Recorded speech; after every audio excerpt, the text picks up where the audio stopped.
Ya, shalom semuanya. Renungan saya dari Kejadian 15. Ini cerita yang menarik meneruskan cerita Abram sebelumnya. Judul perikop ya di Alkitab berbahasa Indonesia, perjanjian Allah dengan Abram, janji tentang keturunannya. Kemudian datanglah firman Tuhan kepada Abram dalam suatu penglihatan. Janganlah takut, Abram, akulah perisaimu.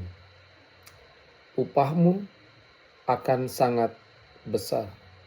Ya. Sini saya nggak tahu kenapa, apa yang sih yang Abram takuti ya, sampai Tuhan bilang janganlah takut. Yang pastinya Tuhan tahu saat ini Abraham takut. Ya, nanti kita cek kenapa dia takut. Ya, kalau spekulasi ya mungkin dia takut karena dia habis menang perang lawan Raja Kedorlaomer dengan sekutunya. Ya mungkin dia takut si raja-raja itu akan kembali balas dendam. Ya, mereka kan banyak ya. Abraham tuh ingat Kejadian 14, dia cuma punya 318 orang-orang yang ahli perang. Ya, itu pun waktu perang bagi dua ya, dibagi-bagi ya, ada yang malam ya. Dan sini Tuhan sendiri yang bilang jangan takut. Ya pasti Abram takut ya. Karena kenapa? Akulah perisaimu. Ya. Upahmu akan sangat besar. Saya nggak tahu upahnya apa, sangat besar. Tapi kalau saya bandingkan dengan terjemahan Alkitab lainnya, sebenarnya nggak dibilang upahmu akan sangat besar. Ya, kalau bahasa Inggris dibilang I'm your shield, your exceedingly great reward.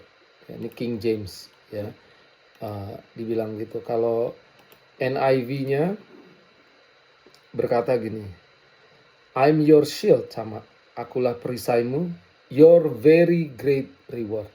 Ya, upahmu yang besar.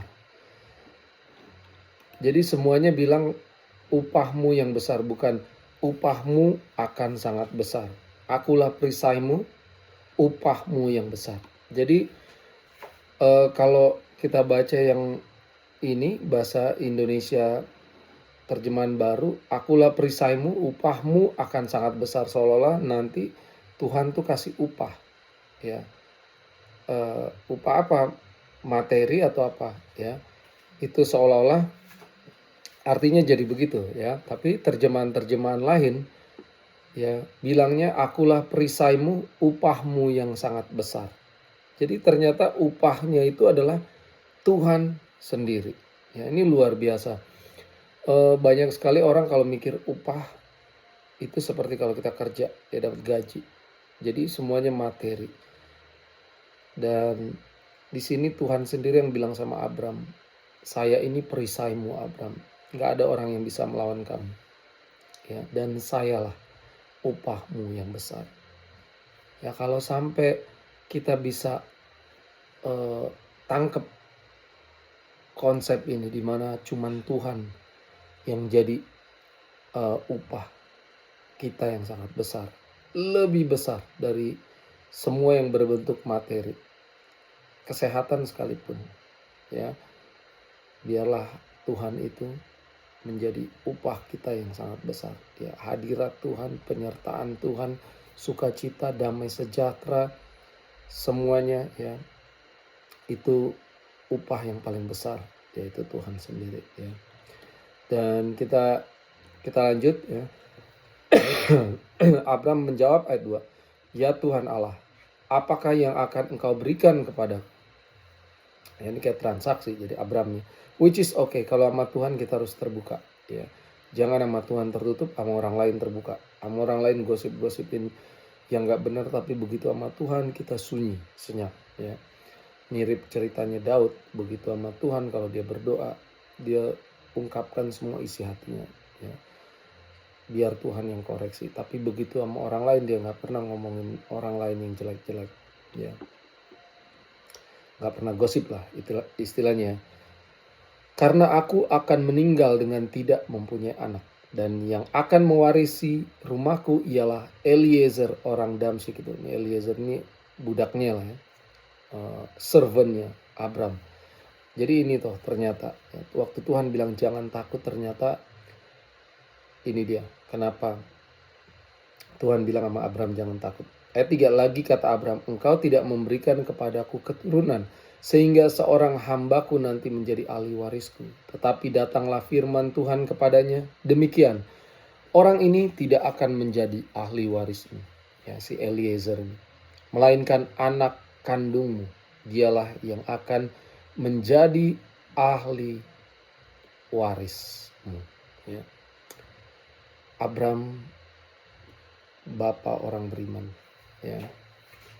Dan Tuhan udah berjanji di Kejadian 12 bagaimana dia akan memberkati Abram, dia akan membuat Abram bangsa yang besar, namanya masyhur, semua bangsa-bangsa lain akan diberkati ya lewat Abram.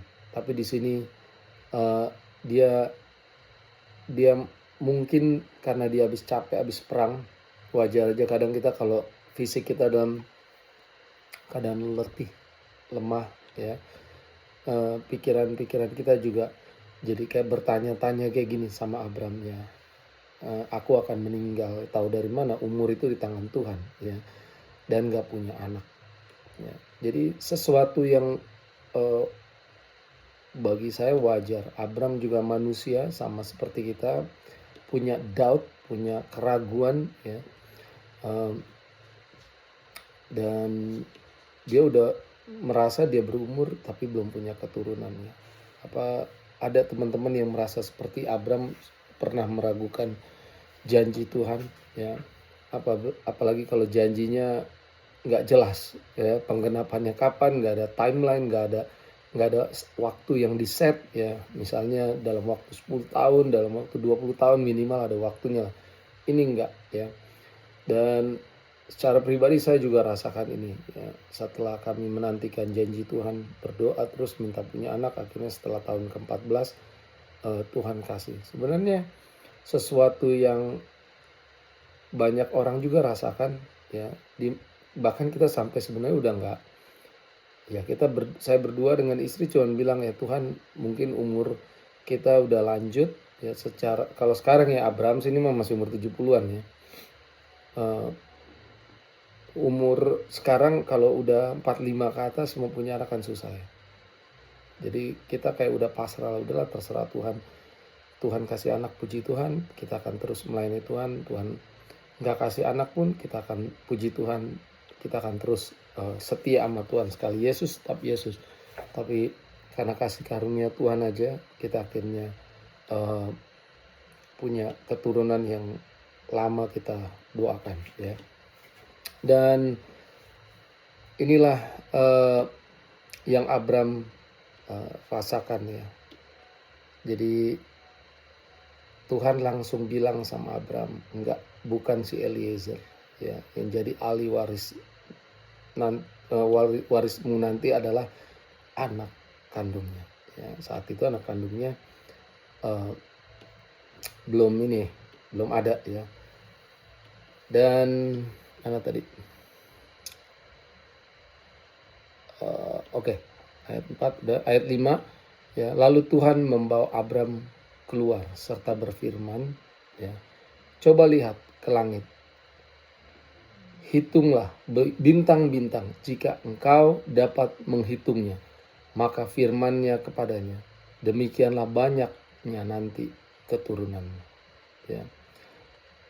Ayat 6, lalu percayalah Abram kepada Tuhan ya. Ini luar biasa ya. Begitu firman Tuhan ngomong sama Abram, mengingatkan lagi ya, langsung Abram percaya ya. Nggak ada negosiasi sama Tuhan. Kadang mungkin yang kita rindukan selama ini pada saat kita merasa ragu adalah Tuhan meneguhkan lagi janjinya lewat firman-Nya pastinya ya. Yang kita perlu adalah Tuhan ngomong sama kita ya, mungkin nggak secara audible ya, nggak langsung ngomong gitu ya, Dan seperti Abram di sini, ya, firman-Nya, ya, ngomong langsung sama Abram dan Abram langsung percaya. Ya, makanya kita penting sekali kita baca firman Tuhan. Ya, jangan pilih-pilih, jangan maunya bacanya Yohanes doang, ya, maunya bacanya Wahyu doang, maunya bacanya Kejadian doang, semuanya, ya, kita harus baca, ya. Bahkan kalau bisa jangan sampai kita meninggalkan dunia ini tanpa pernah membaca firman Tuhan seluruhnya dari Kejadian sampai Wahyu. Ya, kita nggak harus mengerti semuanya, tapi kita mau baca karena ini adalah perkataan firman. Ya, saya percaya pada saat kita baca firman, ya, nanti Tuhan akan berbicara kepada kita, ya, mengingatkan firman itu lewat Roh Kudus. Karena tugasnya Roh Kudus adalah mengingatkan semua yang Tuhan Yesus katakan, semua yang ada dalam firman ini. Gimana kalau kita nggak pernah baca firman? Ya, mau diingatin, ya. Jadi pembacaan firman itu sangat-sangat penting sekali, ya. Memang sangat jarang di gereja ada pembacaan pembawaan firman dari Kejadian sampai Wahyu. Ada sih gereja, ya, sangat sedikit. Tapi biasanya gereja-gereja setelah eksis puluhan tahun belum pernah, ya, mengkhotbahkan Kejadian sampai Wahyu. Padahal ini sangat penting banget. Ya, Paulus sendiri bilang dalam Kisah Rasul 20 ayat 26 sampai 27, ya, waktu dia ngomong ke penatua gereja di Efesus, ya, saya bacakan, dia bilang begini, Kisah Rasul 20 ayat 26-27, sebab itu pada hari ini aku bersaksi kepadamu bahwa aku bersih. Ya, katanya saya pokoknya bersih, tidak bersalah terhadap siapapun yang akan binasa. Ayat 27, sebab aku tidak lalai memberitakan seluruh maksud Allah kepadamu. Saya percaya seluruh firman Tuhan Kejadian sampai Wahyu itu adalah maksud Allah yang kita harus tahu. Surat cintanya Tuhan untuk kita. Sayang banget kalau kita dikasih kesempatan hidup di dunia yang cuman singkat ini, kita nggak memberikan waktu untuk kita membuka firman Tuhan dan membaca surat cinta Tuhan untuk kita, ya. So, yuk kita mulai berdoa sama Tuhan. Tuhan kasih saya kehausan, kerinduan untuk mengenal Tuhan lebih lagi, rindu untuk membaca surat cinta Tuhan sama saya, ya. Kita lanjut ayat 5. Lalu Tuhan membawa ayat 6. Lalu percayalah Abram kepada Tuhan, ya, yang tadi saya bilang luar biasa, ya. Kuasa firman Tuhan bisa membuat orang yang ragu, yang karena lelah, capek, padahal udah Tuhan bantu menang aja, ya, ragu lagi, ya. Kuasa firman Tuhan bisa membangkitkan iman percaya kita lagi, ya. Maka Tuhan memperhitungkan hal itu kepadanya sebagai kebenaran. Wow, ini luar biasa, ya. Waktu dibilang percayalah Abram kepada Tuhan, Tuhan memperhitungkan hal itu kepadanya sebagai kebenaran, ya. Dan ini sebenarnya fondasi iman Kristen, ya. Tuhan memperhitungkan Abraham itu orang yang dibenarkan, atau Abram dalam kebenaran, ya. Dan ini Tuhan katakan, Tuhan deklarasikan sebelum Abraham disunat, sebelum Abraham melakukan hukum Taurat, ya, sebelum ada umat Israel, ya. Luar biasa, ya. Jadi sebelum semuanya ini, hukum Taurat, sunat, orang Israel, pokoknya sebelum Abraham sempurna, Tuhan udah deklarasikan, Abraham, kamu ini orang yang dibenarkan, kamu ini di dalam kebenaran, ya. Jadi kita lihat ternyata based on this, ya, ini fondasi iman kita, ya. Kalau kita ini berdiri dengan sekarang ini, posisi kita ini, status kita adalah orang yang dibenarkan, ya. Bukan karena performa keagamaan kita, ya, bukan karena iman kita konsisten, ya. bukan karena kita secara emosi orangnya kuat ya. Dan kita di sini bisa belajar bahwa eh, iman itu cuman percaya ya, percaya pada janji yang Tuhan janjikan. Percaya aja. Abraham itu cuma percaya aja ya. Dan Abraham itu di posisi cuman menerima aja. Oke Tuhan, saya percaya ya. Bukan sesuatu yang kita usahakan, ya kita kerja keras ya untuk kita bisa dibenarkan ya. Dan luar biasa ya kalau kita lihat di sini bagaimana di tengah-tengah kegalauan Abram ya, Tuhan datang ke Abram menguatkan ya, menguatkan imannya lagi. Dengan firman-Nya Abram jadi teguh lagi imannya. Ayat 7, lalu firman Tuhan kepadanya, akulah Tuhan yang membawa engkau keluar dari Ur Kasdim untuk memberikan negeri ini kepadamu, menjadi milikmu. Kata Abram, ya Tuhan Allah, dari manakah aku tahu bahwa aku akan memilikinya ya. Diskusi Abram dan Tuhan, wajar aja kita bertanya ya sama Tuhan, gak salah ya. Firman Tuhan kepadanya ayat 9, ambillah bagiku seekor lembu betina berumur 3 tahun, seekor kambing betina berumur 3 tahun, seekor domba jantan berumur 3 tahun, seekor burung tekukur dan seekor anak burung merpati ya. Ternyata di sini kalau kita lihat, nggak tahu saya kenapa angkanya angka 3 ya. Intinya bukan itu, yang nggak ada simbol-simbol magic di sini ya, harus 3 3 3 ya gitu. Walaupun banyak mentafsirkan ya, tapi satu hal yang kita tahu di sini, ini ada satu ritual yang Tuhan mau ya, dalam perjanjian antara Tuhan sama Abram yang kelihatannya kok aneh banget gitu ya. Dan kita lihat lagi nanti ya. Dan di sini dibilang katanya diambilnya lah semuanya itu bagi Tuhan, dipotong 2. Lalu diletakkannya bagian-bagian itu yang satu di samping yang lain. Ya, tetapi burung-burung itu tidak dipotong 2. Ya, jadi cuman lembu ya, tadi apa lagi? Lembu, kambing, domba ya dipotong 2. 11, ketika burung-burung buas hinggap pada daging binatang-binatang itu, maka Abram mengusirnya ya. 12, menjelang matahari terbenam, tertidurlah Abram dengan nyenyak, lalu turunlah meliputi gelap gulita yang mengerikan ya. Kalau kita lihat ya, saya Google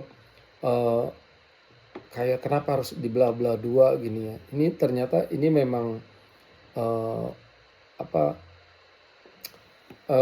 praktek dalam melakukan perjanjian ya, dimana kedua pihak itu zaman kuno dulu ya, kedua belah pihak itu mendatangi satu altar atau satu mesbah atau apa ya, meja mungkin ya gitu, dan di situ mereka mengadakan perjanjian.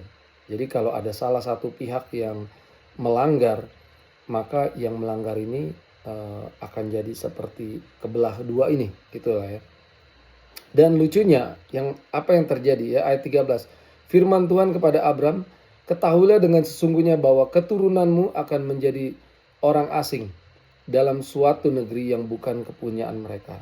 Ya, dan ini saya yakin kita semua tahu apa yang Tuhan maksudkan ke Abram ya.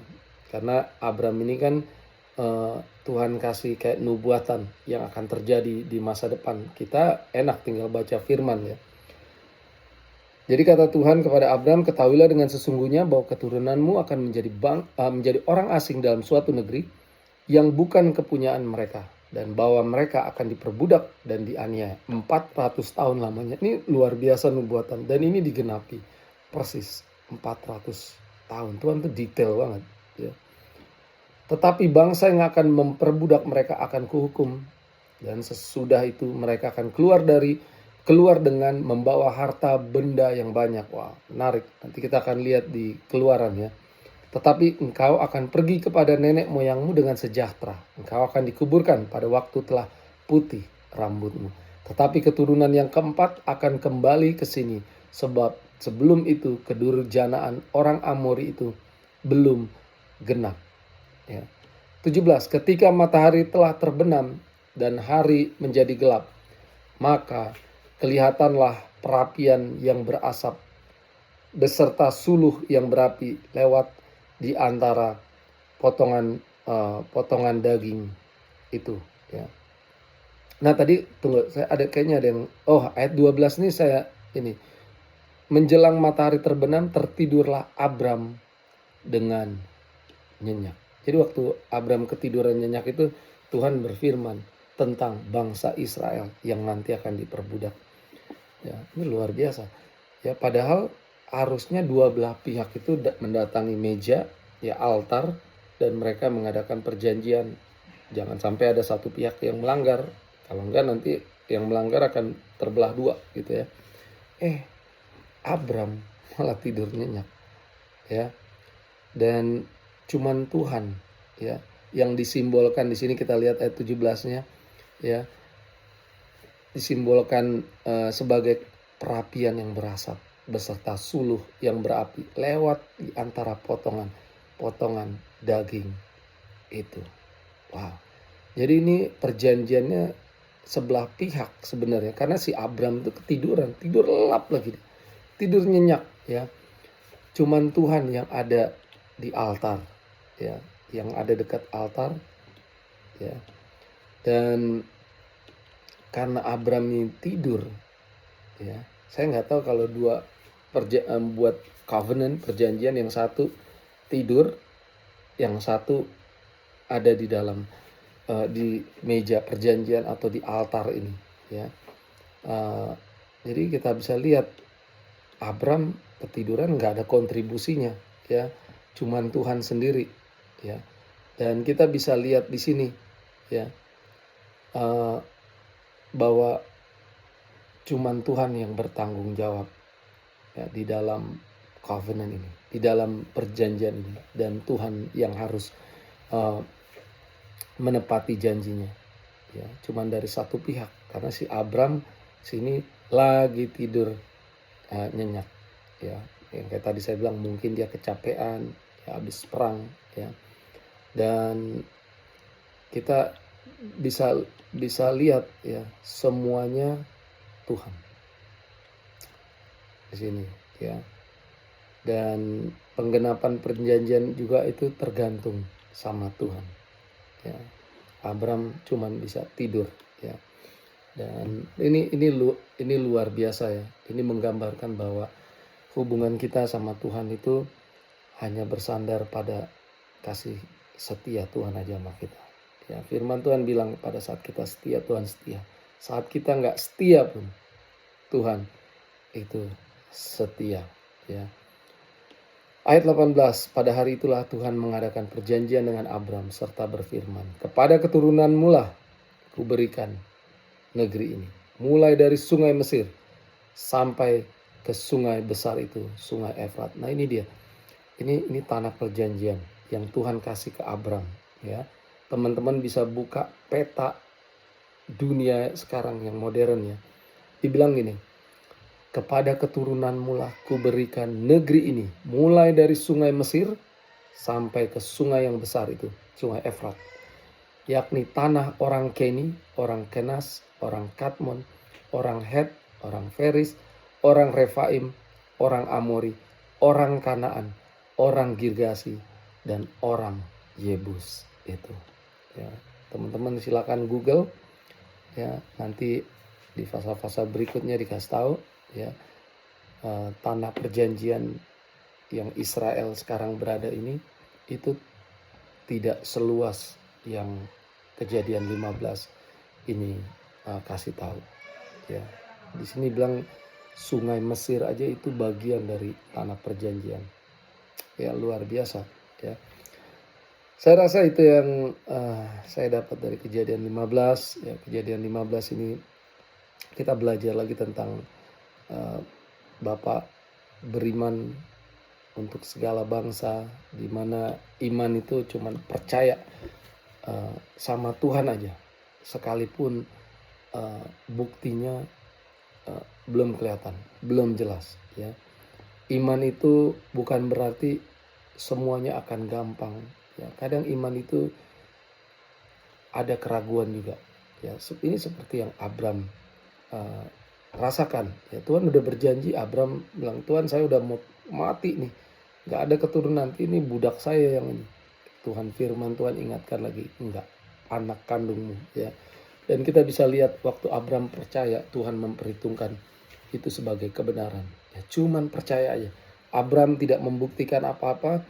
Uh, Kalau dibilang Abram konsisten nggak? Enggak. Tapi Tuhan sudah perhitungkan Abram sebagai orang yang dibenarkan. Iman itu cuman percaya aja. Bukan karena kerja keras kita, bukan karena usaha kita, ya. Dan yang akan menepati janjinya cuman Tuhan. Ya, kita orang yang nggak menepati janji. Ya, dan Tuhan sendiri yang bertanggung jawab untuk menggenapi janji-janji yang Tuhan kasih sama Abram. Ya, luar biasa kiranya lewat renungan Kejadian 15 ini, ya, membuat iman kita, ya, diteguhkan lagi. Yang tadinya imannya ragu-ragu seperti Abraham, ya, ayo percaya saja, ya, percaya saja. Urusan digenapi, penggenapannya itu urusan Tuhan. Tugas kita percaya aja dan hidup terus di dalam Tuhan. Tuhan berkati. Sampai ketemu di Kejadian 16.